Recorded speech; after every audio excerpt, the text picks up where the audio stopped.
اعوذ باللہ من الشیطان الرجیم بسم اللہ الرحمن الرحیم۔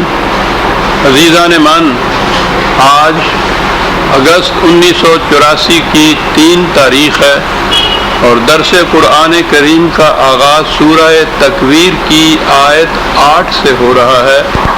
8:1/8۔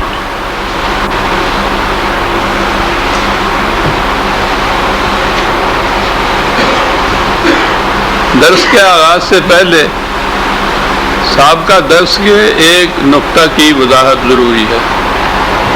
غالباً درس کے آخری مرحلے میں نے عرض کیا تھا کہ قرآن کریم کا اسلوب بیان بھی ایک معجزہ ہے۔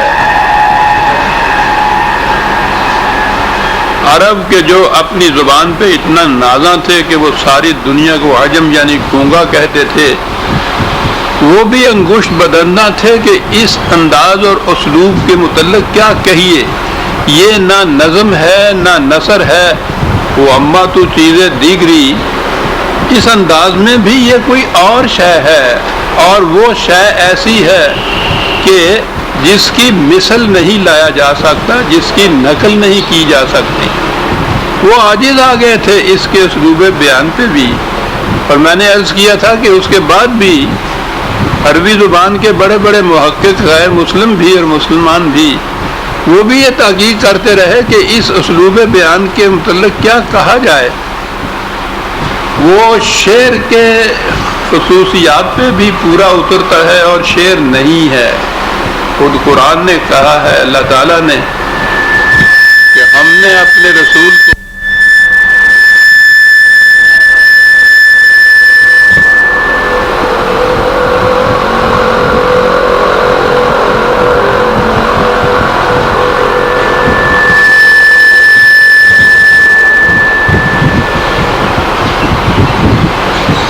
یہ شاعری نہیں ہے، ہم نے اپنے رسول کو شعر نہیں سکھایا، اور شاعری کی ہر خصوصیات پہ پورا اترتا ہے۔ حتیٰ کہ میں نے عرض کیا تھا کہ موسیقی کے ماہرین کہتے ہیں کہ یہ اس کے زیرو بم پہ بھی پورا اترتا ہے، اور یہ جو کرتے ہیں ہمارے ہاں، یہ حجازی اور مصری یا یہ جو بڑے بڑے قاری ہمارے ہاں آتے ہیں، طائفے ان کے آتے ہیں، یہ موسیقی کے اندر یہ لے ہے جس میں یہ قرآن پڑھا جا رہا ہے۔ تو گویا اس کی کیفیت یہ ہے۔ وضاحت طلب نقطہ یہ تھا کہ اس سے یہ نہ سمجھیے گا کہ میں اس سے متفق ہوں کہ قرآن کو اس طرح پڑھنا چاہیے، بالکل نہیں۔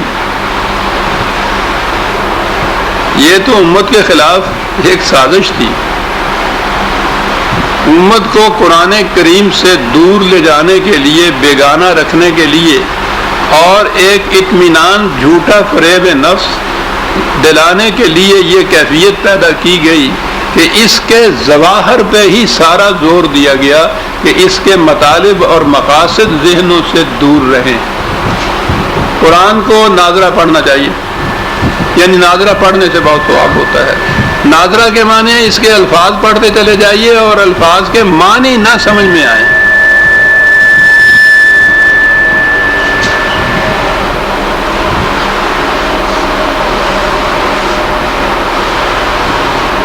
قرآن نے تو اپنا تعارف پہلے لفظ میں یہ کہا ہے کہ ذالک الکتاب، یہ ایک کتاب ہے۔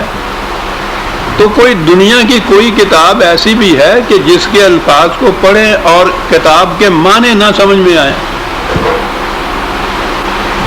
بالکل معنی سمجھ میں نہ آنا تو ایک طرف، اگر وہ کتاب کا اسلوب مشکل ہے، وہ زبان، تو آپ ایک آدھ صفحہ پڑھ کے رکھ دیں کہ نہیں بھائی یہ میرے بس کی بات نہیں ہے، یہ مشکل ہے، یہ میں نہیں سمجھ سکتا۔ لیکن دنیا میں یہی ایک کتاب ہے کہ اس کو پڑھا جا رہا ہے ہزاروں بار، لاکھوں بار، کروڑوں بار، اور ایک لفظ سمجھتا نہیں، نہ پڑھنے والا نہ سننے والا۔ ایک ایک رات میں اس کو ختم کیا جاتا ہے۔ ہزاروں سننے والے موجود ہوتے ہیں ایک ایک قاری کے پیچھے، نہ اس قاری کو معلوم ہوتا ہے سارا قرآن پڑھنے کے باوجود کہ اس کے ایک لفظ کے معنی نہیں اس کو آتے، نہ یہ لاکھوں ہزاروں سننے والوں کی سمجھ میں ایک لفظ بھی آتا ہے۔ نہ دکھ جائے نہ درما راس آئے مگر خبتے دوا ہے اور میں ہوں، اور وہ پڑھے چلے جا رہے ہیں۔ ایک ایک حرف کے پڑھنے سے 10 نیکیوں کا ثواب ملتا ہے، بغیر سمجھے ہوئے پڑھنے سے۔ یہ ناظرہ ہے، پھر اس کے بعد حفظ قرآن ہے، انہی الفاظ کو حفظ یاد کیا جاتا ہے۔ یہ حفاظ جو ہیں حافظ قرآن کے، وہ بھی اس کے الفاظ ہی کو دہراتے ہیں، انہیں بھی ان لفظوں میں سے کسی کے معنی نہیں پتہ ہوتے۔ پھر اس کے بعد ایک فن قرات آ گیا، صاحب قاری ہیں، تجوید بھی اسے کہتے ہیں۔ اس کے لیے آپ دیکھیں گے بڑے بڑے مدرسے کھلے ہوئے ہیں، کتنے کتنے سال اس فن کی تعلیم دی جاتی ہے، بڑے بڑے ماہرین ہوتے ہیں، ان لفظوں کے معنی وہ بھی نہیں جانتے۔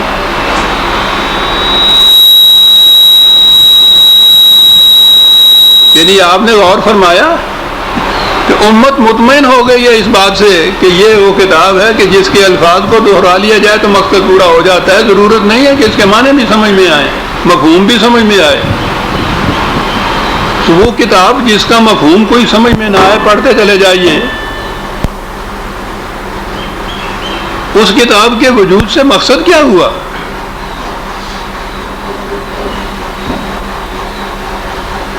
اس کے ظواہر کی طرف توجہ دینے سے اور آگے بڑھے جناب۔ ہمارے اس دور میں خاص طور پہ اس پہ توجہ دی جا رہی ہے۔ قرآن کریم کا ایک ماڈل ہے، پتہ نہیں من بھر کا یا کتنا، وہ فلاں جگہ رکھا ہوا ہے، اس کی تجویز ہے، ماڈل قرآن کا رکھا ہوا ہے۔ قرآن کریم سونے کی تاروں سے لکھا گیا ہے، کتنے سال لگے اور کتنے لاکھوں روپے اس پہ صرف ہوئے، پھر وہ تورکن وہ دہرایا گیا، اس کے جلوس نکالے گئے۔ پھر پچھلے دنوں سے یا 2-3 سال سے وہ قرآن کریم ہے جس کا ایک پارہ ایک من بھر کا ہے، وہ یہاں ہی نہیں بلکہ اگلے دنوں یہ تھا کہ وہاں انگلینڈ میں بھی اس کی زیارت کرائی جا رہی ہے، اس کو دہرایا جا رہا ہے، اور 40 پارے پھر آپ سوچ لیجئے کہ 40 من کے وہ لگے ہوئے ہیں اس کے اوپر، کتنا روپیہ خرچ آ رہا ہے اور کتنی ان لوگوں کی اعتراف ہو رہا ہے، وہ اس طرح لگے ہوئے ہیں۔ اس کی کتابت میں یہ ٹھیک ہے، قرآن کریم صحیح لکھا ہوا ہونا چاہیے، خوش خط لکھا ہوا ہونا چاہیے، نگاہوں کو اچھا لگے، اچھی طرح سے پڑھا جائے، اتنی سی بات۔ لیکن اس کتابت کے اندر بھی اب کاریگریاں دکھاتے چلے جاتے ہیں فن کتابت والے، عجیب عجیب قسم، ڈور کو سلجھا رہے ہیں اور سرا ملتا نہیں، وہ جو کوئی لکھا ہوا ہوتا ہے۔ اور تو اور مجھے ان فنون سے بھی دلچسپی ہے، بعض اوقات مجھے دقت پیش آتی ہے سمجھنے کے لیے کہ یہ کون سی آیت ہے جو لکھی ہوئی ہے۔ فن ہے، لگے ہوئے ہیں اس کے اوپر، چلی ہوئی ہے قوم، اس شغف کے اندر ساری قوم کی قوم ڈوبی ہوئی ہے۔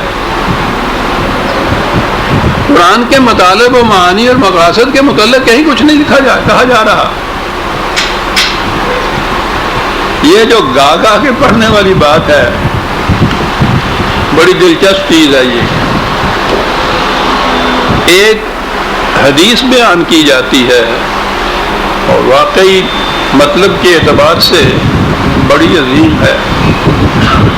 لیس منا من لم یتغنى بالقرآن،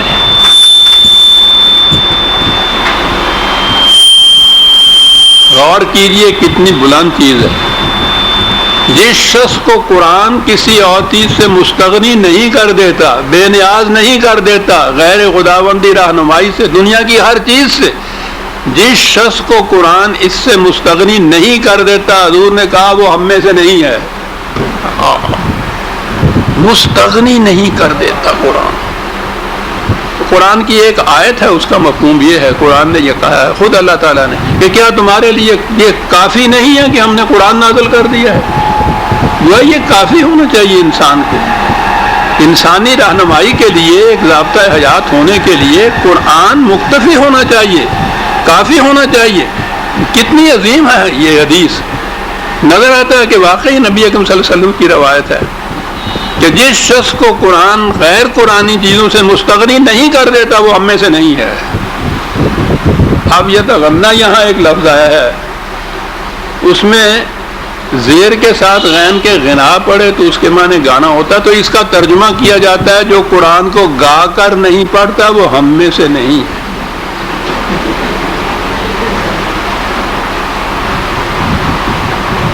یہ ترجمہ یوں کیا جاتا ہے،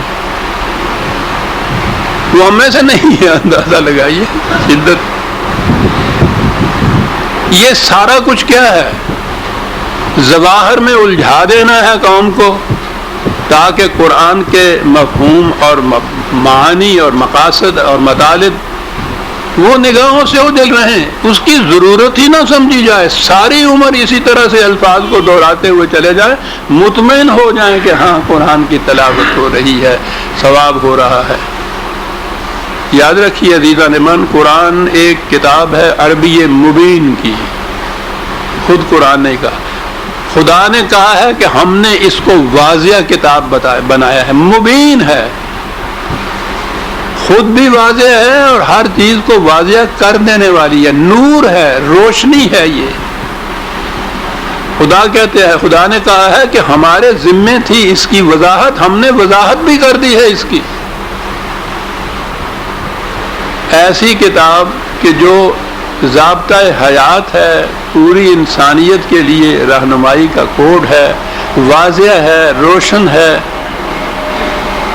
اس کتاب کو بہرحال اسی انداز سے پڑھا جانا چاہیے نا کہ اس سے یہ مطالب اور مقاصد واضح ہوں۔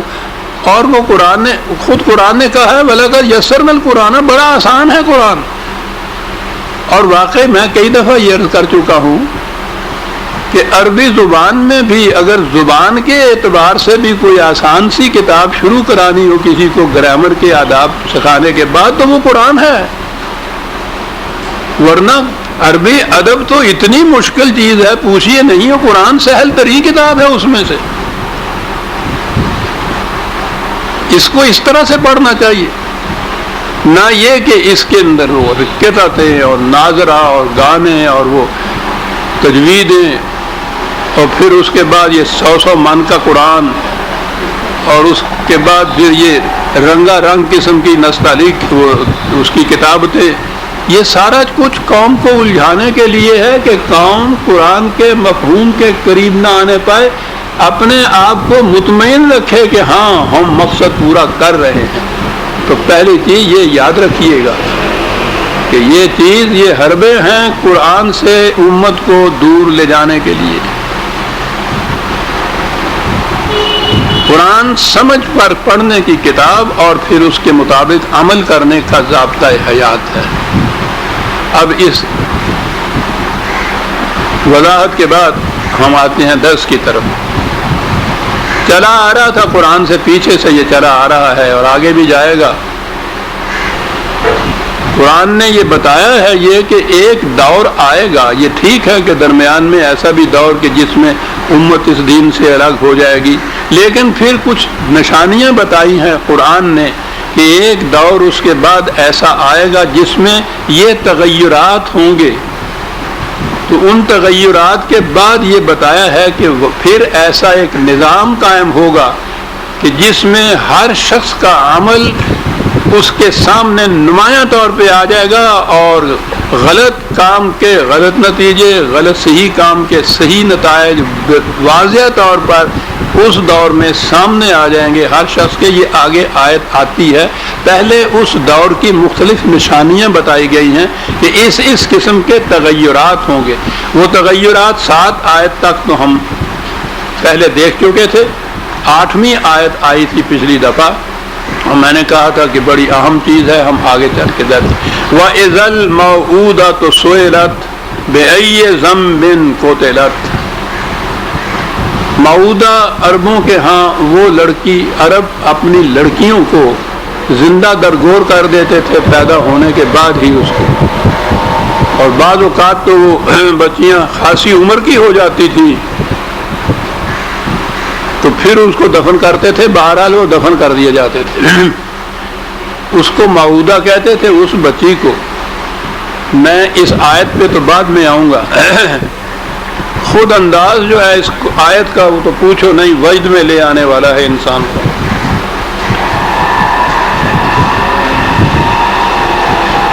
عربوں کے ہاں عورت کی کیفیت کیا تھی؟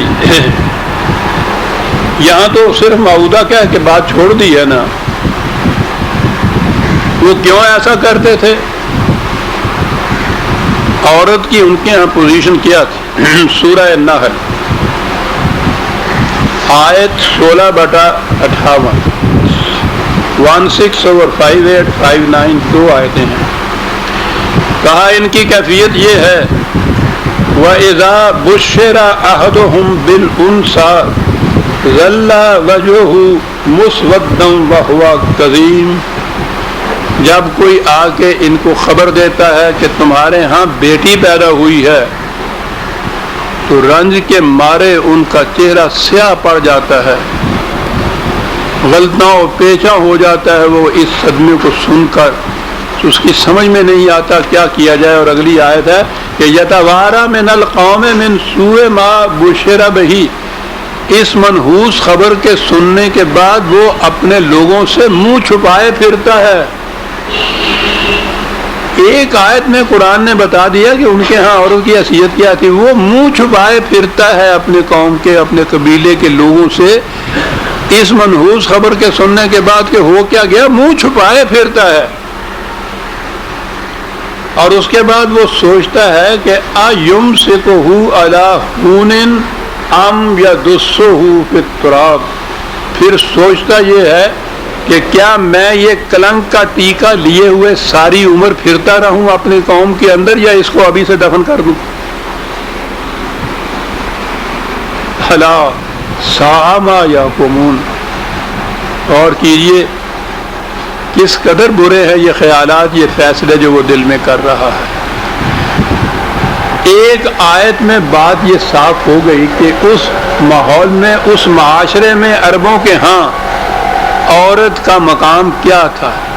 بیٹی کی پیدائش پر یہ کیفیت ہو جاتی تھی. قرآن بتا رہا ہے ان لوگوں کو اگر زندہ رکھنا ہے تو یہ اس کے الفاظ سن لیجئے نا کہ کیا یہ میں کلنک کا ٹیکا، شرمندگی کا سامان، اس کو زندہ لیے پھروں ساری عمر اپنے ساتھ، یا ابھی دفن کر دوں؟ کہ اگر وہ زندہ رہتی ہے تو وہ ندامت کا، شرمندگی کا باعث بن جاتی ہے باپ ماں کے لیے. اور اس سے بچنے کے لیے ان کے ہاں طریقہ یہ ہے کہ زندہ اس کو گاڑ دیا جائے، زندہ دفن کر دیا جائے. میں سمجھتا ہوں کہ اس سے زیادہ کچھ کہنے کی ضرورت ہی نہیں تھی جو قرآن کہہ گیا کہ ان کے ہاں عورت کا مقام کیا تھا. اور پھر یہ کہہ کے کہ ساء ما یحکمون، خود کہہ دیا کہ کس قدر غلط اور برا فیصلہ ہے یہ جو اپنے ذہن میں کرتے ہیں. قرآن نے بتا دیا کہ عورت کا مقام کیا ہے. نہ یہ ایسی ہے کہ بیٹی کے پیدا ہونے کے اوپر کسی کو شرم محسوس کرے، نہ ایسی کہ ساری عمر اس کو اگر وہ زندہ رکھا ہوا ہے تو ندامت کے مارے منہ چھپاتا پھرے، نہ ایسی کہ اس کو زندہ درگور کر دیا جائے. عورت اور مرد انسان ہیں. یہ درس میں بھی باتیں آ چکی ہیں اور میں نے بہت کچھ لکھا ہے عورت کے مقام کے اوپر. خاص طور پہ وہ ایک مضمون میرا پیمفلٹ کی شکل میں بھی شائع ہو گیا ہے، عورت قرآن کے آئینے میں. عورت اور مرد میں قرآن نے کوئی فرق ہی نہیں کیا. الناس جہاں وہ کہتا ہے انسان اس کا ترجمہ ہے، اور انسان میں صرف مرد ہی داخل نہیں ہوتے، مرد اور عورتیں دونوں انسان ہوتی ہیں. مومن مومنات، قرآن کریم کی ایسی آیات ہیں کہ جس میں مومنون والمومنات یعنی ہر وہ بات، ہر وہ خصوصیت، ہر وہ کام جو مومنین کے متعلق ہے قرآن انہی کو مومنات کے متعلق بھی کہتا ہے. برابر ہم دوش دونوں کو چلاتا ہے اس صفحے روزگار کے اندر. کوئی فرق کسی قسم کا نہیں ہے. ہر مقام اسے حاصل ہے، ہر خصوصیت حاصل ہے اسے، انسانیت کی بھی اور پھر مومن ہونے کی بھی.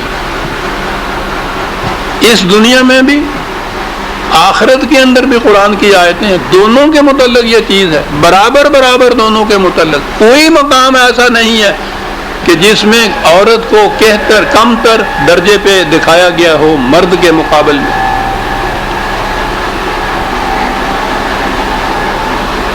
قرآن کریم اس مقام سے عورت کو اٹھا کر، جو میں نے ابھی عرض کیا ہے کہ جو عرب معاشرے میں عورت کا جو مقام تھا، یہاں سے اٹھا کے وہ اس نے مرد کے ہم دوش اس کو بنا دی.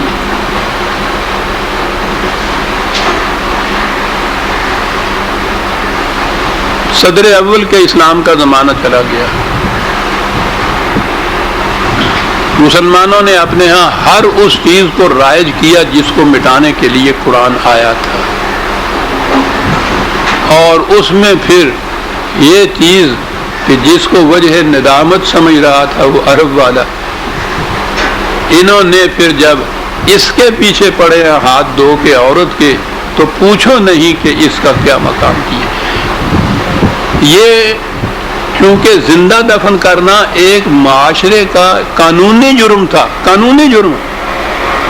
میں سمجھتا ہوں کہ یہ نہیں کہ خدا سے ڈر کے انہوں نے اس کو چھوڑ دیا ہو کہ اس کو زندہ درگور نہ کیا جائے، کیونکہ قانوناً جرم قرار دے دیا گیا تھا. اس کی سزا قتل کی سزا تھی، اس لیے یوں زندہ درگور تو نہ کیا، اور اس کے مقابلے میں عورت کو زندہ رکھا کہ نہ وہ زندہ رہے نہ وہ مردوں میں ہو. جہنم کی زندگی جو قرآن نے کہی ہے کہ اس میں نہ موت ہوگی نہ زندگی ہوگی، ساری عمر عورت کو اس مقام پہ رکھا کہ نہ وہ زندوں میں شمار ہوتی ہے نہ مردوں میں شمار ہوتی ہے. جرم نہیں ہے اس لیے سزا نہیں مل رہی، کیونکہ قتل تو نہیں کیا. اور وہ قتل ایسا ہے کہ لٹکائے رکھا ہے پھانسی کے اوپر، لیکن وہ جسے کہتے ہیں نا تختہ نیچے سے کھینچ دینا کہ 1 منٹ کے اندر معاملہ ختم ہو، یکسو تو ہو، تختہ نہیں کھینچا جاتا، پھانسی کے تختے پہ لٹکائے رکھا جاتا ہے. یہ اس عذاب سے زیادہ سخت عذاب ہے کہ جو عورت وہ عرب اپنی بیٹیوں کو زندہ درگور کر دیتے تھے. وہ تو 1 منٹ کی بات تھی، ختم ہوا قصہ. یہ سسک کے مارنا غم ہجر میں بلا ہے. مجھے کیا مراد تھا مرنا اگر ایک بار ہوتا، وہ تو ایک بار مار دیتے تھے، یہاں ساری عمر اس کو مارا جاتا ہے. دور ختم ہوا، اب کیا کیا جائے؟ جیسا کہ اور شعبوں میں زندگی کے اور گوشوں کے اندر کیا، یہاں بھی یہ کیا، روایات وضع کی. بڑا عجیب طریقہ تھا یہ، بڑی عجیب سازش تھی یہ کہ اپنی طرف سے نہ کچھ کہا جائے. کہا یہ جائے کہ رسول اللہ صلی اللہ علیہ وسلم نے یہ فرمایا ہے. کس کی جرت ہے اس کے بعد یہ کہے کہ صاحب میں اسے نہیں مانتا.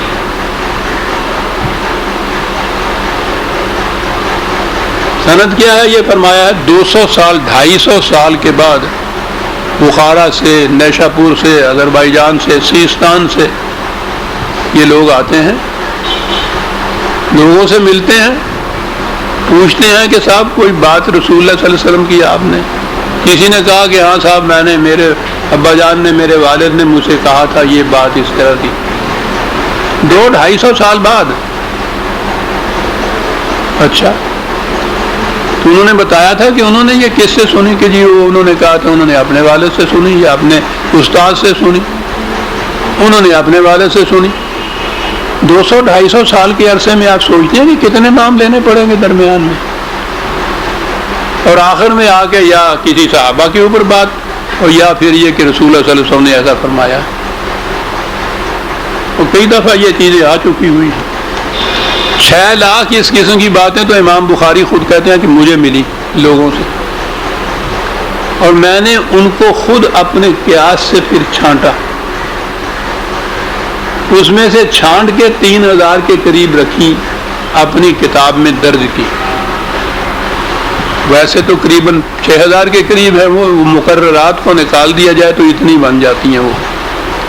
اب ان کے متعلق جو اس طرح سے جمع کی، اس طرح سے انہوں نے اس کا انتخاب کیا کہ ایک انسان نے اپنے قیاس اور رائے کے مطابق ان کو اکٹھا کر کے لیا. اس کو کہا رسول اللہ نے ایسا فرمایا تھا. عورت کے متعلق اس قسم کی حدیثیں واضح رہے کہ خود موضوعات جسے کہتے ہیں نا وضعی حدیثیں، بنائی ہوئی حدیثیں، اس کے اوپر بڑی بڑی کتابیں ہیں ہمارے ہاں کہ کس طرح سے یہ بنائی جاتی تھی، کیوں بنائی جاتی تھی، مقاصد اس کے کیا تھے، یہ سارا کچھ کتابوں میں ہمارے ہاں. اس کے باوجود ان میں سے کسی ایک کے متعلق بھی یہ کہہ دیجئے نا کہ یہ قرآن کے خلاف ہے، یا رسول اللہ صلی اللہ علیہ وسلم یا صحابہ میں سے کسی کی شان میں اس پہ تان پڑتا ہے، اس کا نام ہے منکر حدیث. اور منکر حدیث کہا نہیں، ایک کافر کا وہ درجہ نہیں ہوتا جو منکر حدیث کا ان کے ہاں ہو جاتا، اس لیے کہ ان کا سارا جتنا جس قدر بھی ان کے ہاں متاع ہے دین کی، مذہب کی، وہ تو ساری یہ چیزیں ہیں. ان پر کسی قسم کی تنقید نہیں، بلکہ یہ چیز کہ ان کو بھی ایک بار جس طرح سے امام بخاری نے کیا تھا، ان کو بھی ایک بار بیٹھ کے سوچ کے دیکھ لو.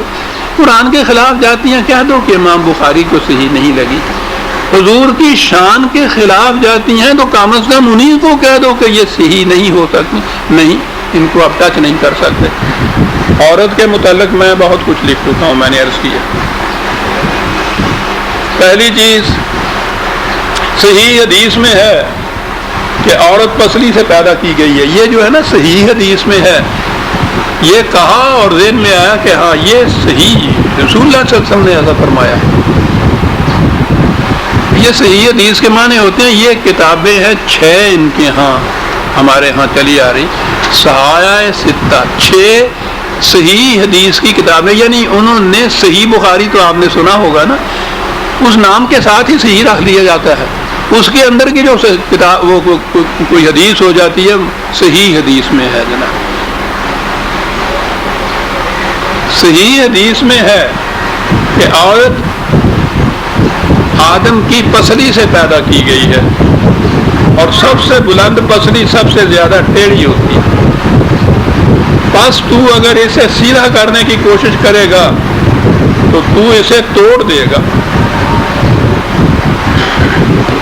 ٹوٹ تو جائے گی، سیدھی نہیں ہوگی. تو اس کے لیے طریقہ یہ ہے کہ تو اگر اس میں کچھ کجی باقی چھوڑتے ہوئے فائدہ اٹھانا چاہے تو بے شک فائدہ اٹھا سکتا ہے. کچھ کجی تھوڑی سی رہنے تو اس میں، کیونکہ پوری کی پوری یہ سیدھی نہیں ہو سکے گی، ٹوٹ جائے گی.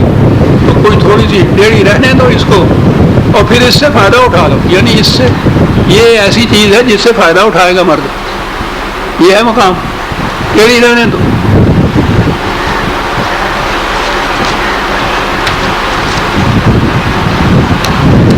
حضرت ابن عباس رضی اللہ تعالیٰ عنہ فرماتے ہیں کہ عورتوں کو مردوں کی اطاعت کرنی پڑے گی. حضرت حسن بصری رحمۃ اللہ علیہ فرماتے ہیں کہ ایک عورت نے نبی صلی اللہ علیہ وسلم کے سامنے اپنے خاوند کی شکایت کی، اس نے اسے تھپڑ مارا ہے. بس آپ نے اسے بدلہ لینے کا حکم دیا ہی تھا کہ یہ آیت اتری الرجال قوامون علی النساء، اور اس کا ترجمہ یہ لوگ کرتے ہیں کہ خدا نے مردوں کو عورتوں پر داروغہ یا حاکم بنا کے بھیجا ہے. تو اب جس کو جیل کا داروغہ بنایا جائے گا تو جو قاضیوں کا حشر کرے گا. لکھا یہ ہے کہ رسول اللہ صلی اللہ علیہ وسلم نے اس عورت سے کہا کہ تمہیں مارا ہے اگر خامن نے تو تم اس کا بدلہ لے سکتی ہو. تو اس پہ یہ آیت اتری. آپ کو یاد ہے میں نے نزول قرآن کی آیات کے متعلق ایک درس میں بیان کیا تھا، اس پر یہ آیت اتری کہ خدا نے مردوں کو عورتوں کا داروغہ بنایا ہوا ہے. جو آیت اتری اور بدلہ نہ دلوایا گیا. یہ ہے حدیثیں. ایک اور روایت میں ہے کہ ایک انصاری اپنی بیوی صاحبہ کو لیے ہوئے حاضر خدمت ہوئے. اس عورت نے حضور سے کہا کہ یا رسول اللہ صلی اللہ علیہ وسلم، میرے اس خاوند نے مجھے تھپڑ مارا جس کا نشان اب تک میرے چہرے پر موجود ہے. آپ نے فرمایا اسے ایسا کرنے کا حق نہ تھا. وہی یہ آیت اتری، یہی الرجال قوامون علی النساء، وہی یہ آیت اتری کہ مرد عورتوں پر حاکم ہیں. آگے سنیے. تو آپ نے فرمایا کہ کیا کیا جائے، میں نے کچھ اور چاہا تھا، خدا نے کچھ اور چاہا. یعنی رسول اور اس کے خدا کے اندر معاذ اللہ کشمکش ہو رہی ہے، اور مجبوری ہے رسول اللہ کی. اور اس سے کہا کہ میں نے کہا تھا کہ بدلہ لو، اور ادھر سے خدا کی طرف سے یہ حاکم آ گیا. خدا کے لیے بھی تو بہرحال معاف فرمائیے گا مجھے، معاذ اللہ معاذ اللہ مذکر کا صیغہ استعمال ہوتا ہے نا، اللہ میاں کہا جاتا ہے نا، میاں یا خامد ہوتا ہے یا اللہ ہوتا ہے. میاں مالک ہمارے ہاں عورتوں کی زبانوں پہ ہیں. انہی روایات کی بنا پہ ہے. تو اللہ نے بھی یہ چیز جو تھی وہ میاں جو ہوا. رسول اللہ صلی اللہ علیہ وسلم فرماتے ہیں یہ جو کہا جاتا ہے نا کہ حضور جو کچھ فرماتے تھے وہ وحی کی بنا پر ہوتا تھا، ان سے پوچھئے کہ اس حدیث کی روشنی میں کیا فرمائے ہیں آپ، کہ حضور فرماتے ہیں کہ ہم نے کچھ اور چاہا تھا، خدا نے کچھ اور چاہا. ارادنا امرم و اراد اللہ غیرہ، قرآن کے الفاظ ہیں یہ سی. ہم نے ایک چیز چاہی تھی، خدا نے اس کے برعکس فیصلہ دے دیا. اب میں کیا کروں؟ اس عورت سے کہا ہوگا کہ اچھا جاؤ بی بی رو جا کر، کیا کیا جائے، تم بھی مجبور ہو میں بھی مجبور. معاذ اللہ معاذ اللہ. یہاں سے وہ حکم ہوتا ہے کہ مردوں کو حق حاصل ہے کہ عورتوں کو مارو بھی مارے بھی. اور پھر اس کے بعد تو کئی روایتیں ہیں کہ فلاں صحابی نے یوں مارا، فلاں حضرت عمر نے یوں مارا، سمجھے. اور ایک روایت میں ہے کہ حضور نے فرمایا کہ اگر میں کسی کو حکم کر سکتا کہ ما سوى اللہ کے سوا کسی دوسرے کو سجدہ کرے تو عورت کو حکم کرتا کہ وہ اپنے خاوند کو سجدہ کرے، سجدہ کرے. حضور نے فرمایا کہ میرے پیچھے مردوں پر کوئی فتنہ عورتوں سے زیادہ مضرت کا باعث نہیں ہوگا. فتنہ مضرت کا باعث یاد نہیں ان کو رہتا ہے. ایک طرف یہ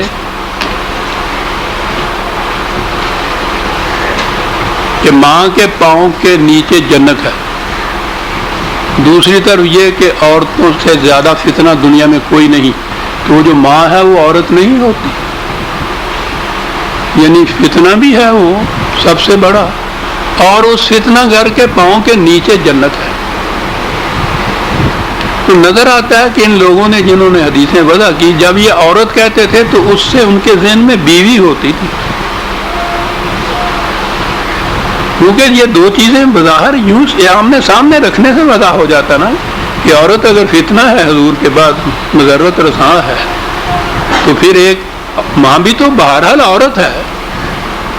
بات بجوز اس کے کہ کسی کے یہاں اگر اولاد نہ ہو ہر عورت ماں ہو جاتی ہے. تو ہر ماں کے پاؤں کے نیچے جنت ہے. تو پاؤں کے نیچے جنت ہے، پھر پاؤں کے اوپر فتنہ ہے. اور کیا کہا جائے عزیزان مان، بڑا دکھ ہوتا ہے. فتنہ ہے. حضور نے فرمایا کہ نحوست 3 چیزوں میں ہے، عورت، گھر اور گھوڑا.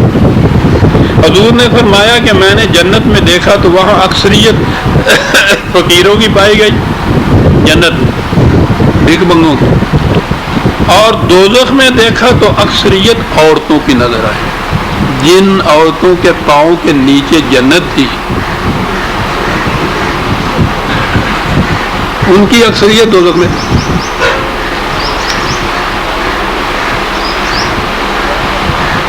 اس انداز سے عزیزان مان پھر عورت کو اس مقام کے اوپر لائے.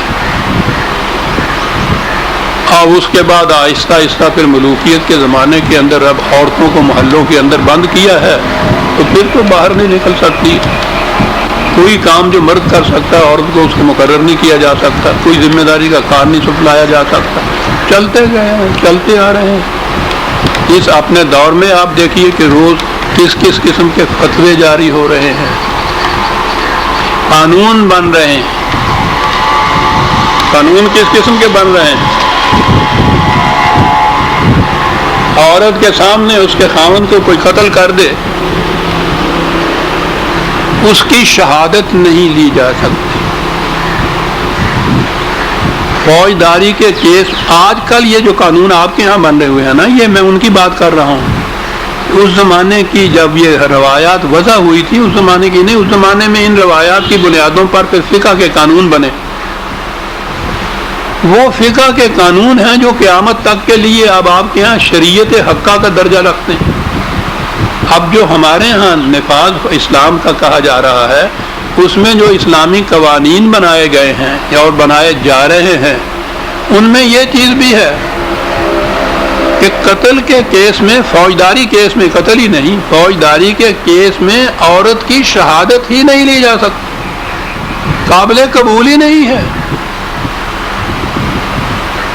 یعنی اس کے سامنے اس کے خاوند کو کوئی قتل کر دیتا ہے، اور فرض کیجئے کہ ایسا مقام ہے جہاں کوئی دوسرا ہے نہیں، اس کی شہادت نہیں لی جائے گی، دوسرا کوئی شہادت والا ہے نہیں، ملزم بری ہوگا، عورت کی شہادت نہیں لی جا سکتی۔ دیوانی کے قصے میں دستاویزات کے اندر جہاں کہیں شہادت لینی پڑ جائے تو وہاں 2 عورتوں کی شہادت 1 مرد کے برابر۔ ہاں جی، یہ جو آج کل قصاص اور دیت کا قصہ چل رہا ہے، وہ تو اور بات ہے کہ وہ کیا کیا چیزیں قرآن کے خلاف ہیں۔ ان میں یہ جو قوانین نفاذ اسلام کے بن رہے ہیں الرغم قرآن کے خلاف، ان میں ایک یہ بھی چیز ہے،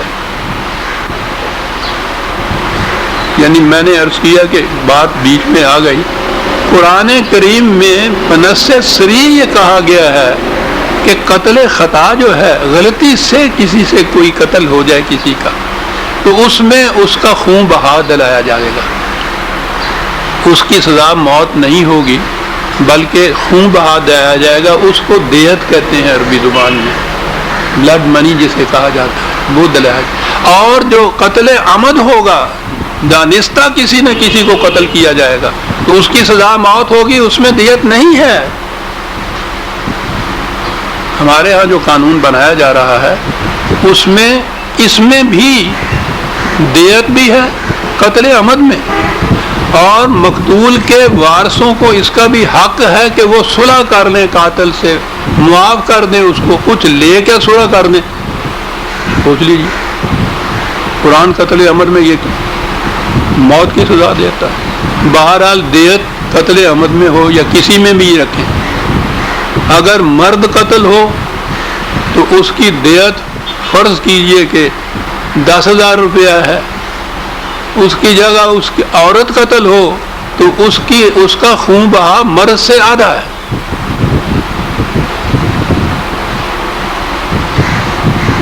اندازہ لگائیے،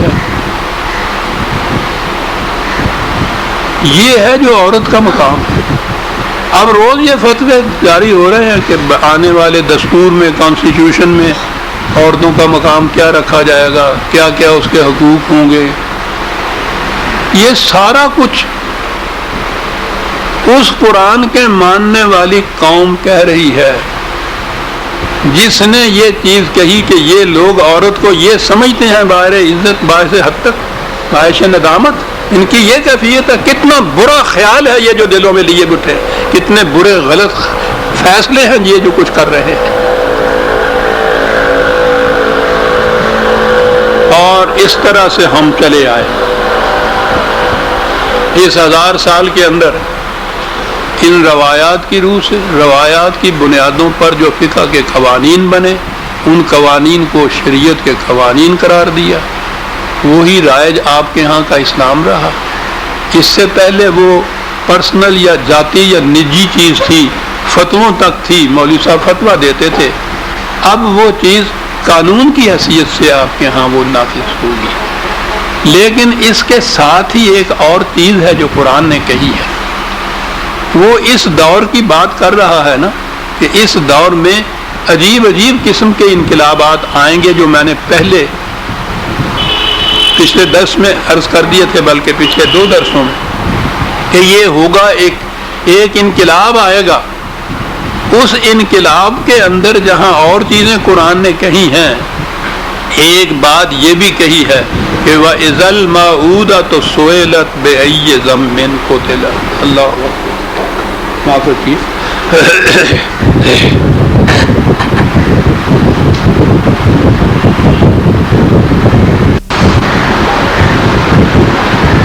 یہ انقلاب جو قرآن نے اس آیت میں یہ کہا ہے، عجیب اعجاز ہمارے سامنے پیش کرتا ہے۔ عام طور پر مقدموں میں عدالت میں ہوتا یہ ہے کہ مجرم سے پوچھا جاتا ہے کہ تم نے یہ جرم کیوں کیا تھا. انداز یہی ہے. یہاں کہا یہ ہے کہ وہ دور آئے گا جس میں مظلوم عورت سے پوچھا جائے گا کہ تم پہ یہ ظلم کیوں ہوئے ہیں. واہ واہ، کیا انداز ہے اس چیز کا. مظلوم سے پوچھا جائے گا.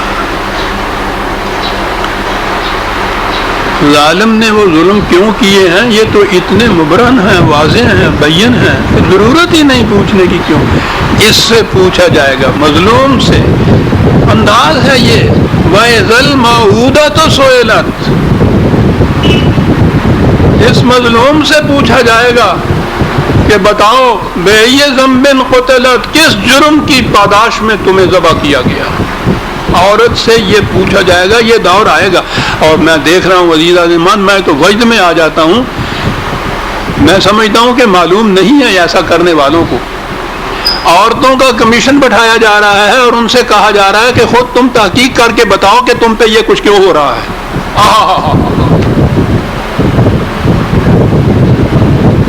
المعودہ تو سئلت. ہمارے ہاں بھی یہ، ہمارے ہاں کمیشن یہ بیٹھے ہوئے ہیں، عورتوں کے کمیشن بیٹھے ہوئے ہیں. ان سے کہا ہوا ہے کہ تم تحقیق کرو خود کہ عورتوں کے حقوق کی طلبی کیوں کی گئی ہے، کیوں ہوا ہے ایسا، عورت کا یہ مقام کیوں ہوا ہے.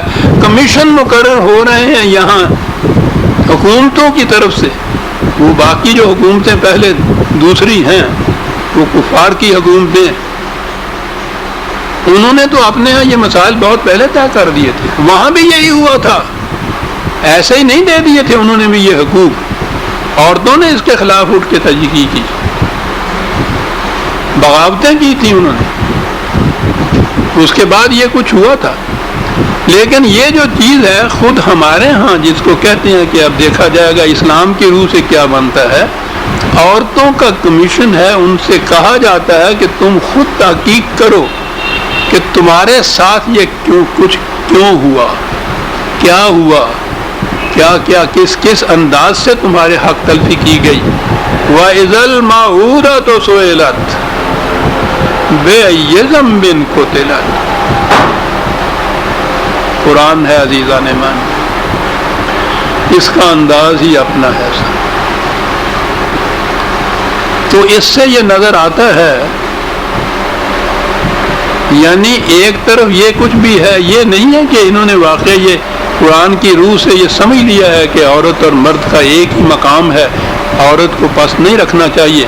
اس لیے کہ ساتھ ہی جو قوانین دوسرے بن رہے ہیں، سیاست کے، معیشت کے، آئین کے، انتخابات کے، اس میں ہر کوشش یہی کی جا رہی ہے کہ عورت مرد کے مقابل میں نہ آ سکے.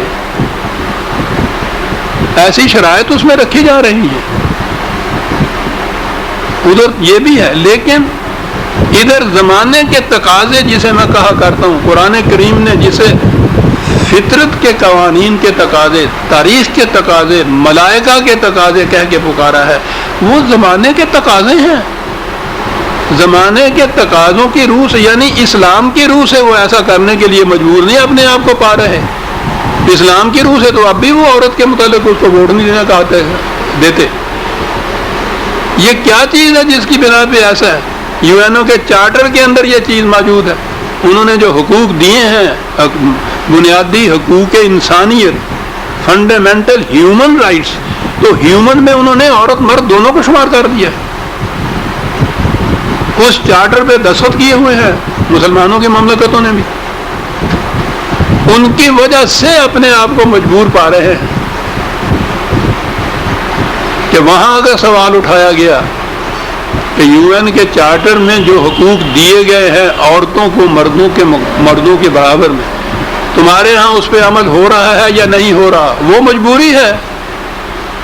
اس کی بنا پر یہ کمیشن مقرر ہو رہے ہیں یہ تحقیق کرنے کے لیے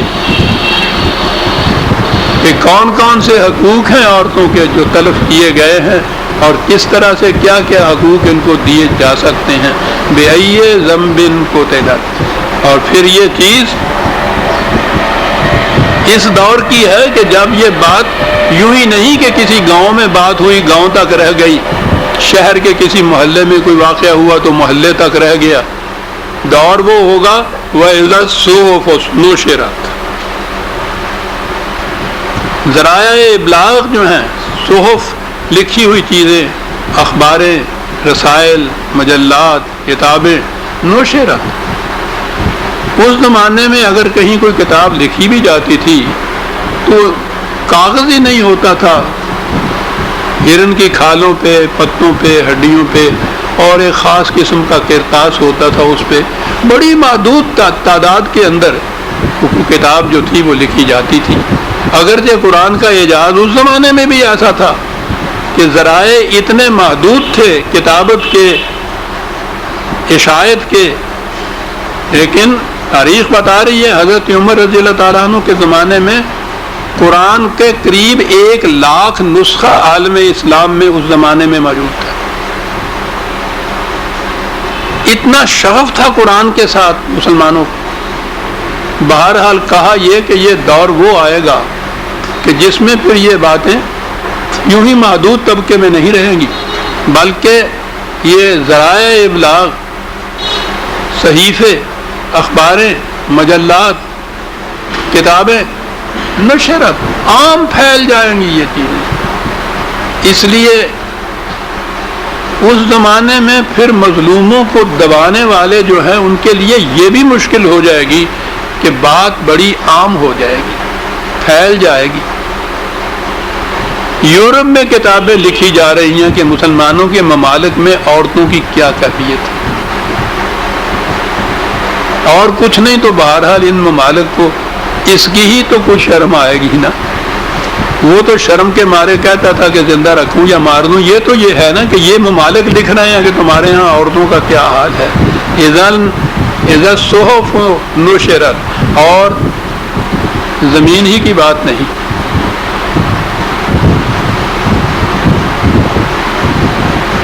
بلکہ کیفیت یہ ہوگی کہ وَإِذَا السَّمَاءُ كُشِطَتْ.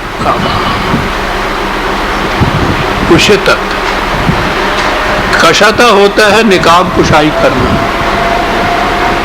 کسی پر پڑے ہوئے پردوں کو اٹھا دینا. آسمانی کروں پر پڑے ہوئے پردوں کو بھی اٹھایا جائے گا. قرآن 1400 سال پہلے کہہ رہا ہے عزیزان من.